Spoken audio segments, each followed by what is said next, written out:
دین اسلام نے ماں کو بڑا رتبہ دیا، اس لیے فرمایا کہ جنت تمہارے لیے ماں کے قدموں کے نیچے ہے۔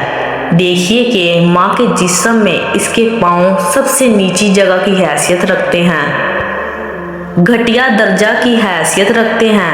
اس سے معلوم ہوتا ہے کہ اگر ماں کے جسم میں اور کوئی گھٹیا جگہ ہوتی تو اللہ تعالیٰ اس عضو کا نام لیتے۔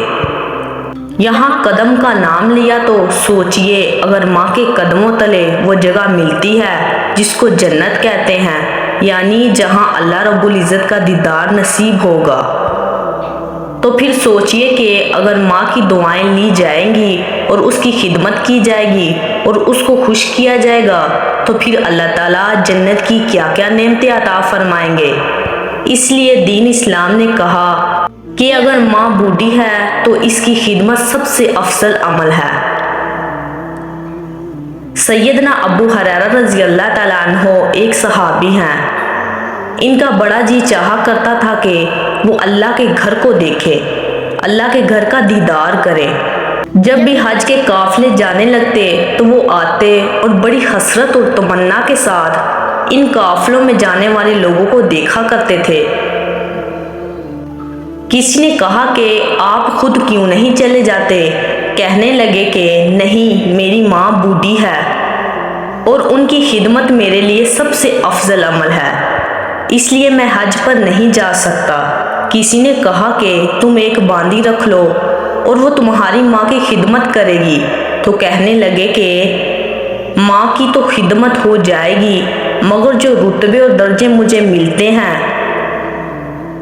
وہ تو مجھے نہیں مل سکیں گے۔ اس لیے جب ان کی والدہ کی وفات ہوئی تو اس کے بعد انہوں نے حج کے سفر کو اختیار کیا۔ قرآن پاک میں اللہ رب العزت نے ارشاد فرمایا کہ اس ماں نے بچے کے حمل کا بوجھ اٹھایا، تھک تھک کر گھر کے کام بھی کر رہی ہوتی ہے اور حاملہ بھی ہے، تھکاوٹ اتنی اور ویسے بھی حمل کی مدت کے ساتھ کمزوری بڑھتی چلی جاتی ہے۔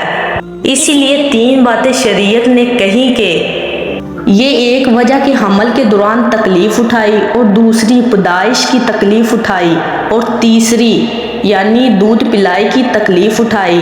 ان 3 وجوہات سے شریعت نے بچے پر ماں کے 3 حق زیادہ رکھ دیے۔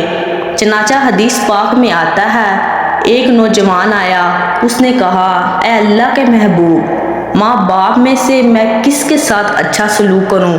فرمایا ماں کے ساتھ۔ اس نے پھر پوچھا، فرمایا ماں کے ساتھ۔ اس نے پھر پوچھا، فرمایا ماں کے ساتھ۔ پھر اس نے چوتھی مرتبہ پوچھا تو فرمایا تو اپنے باپ کے ساتھ بھی اچھا سلوک کر۔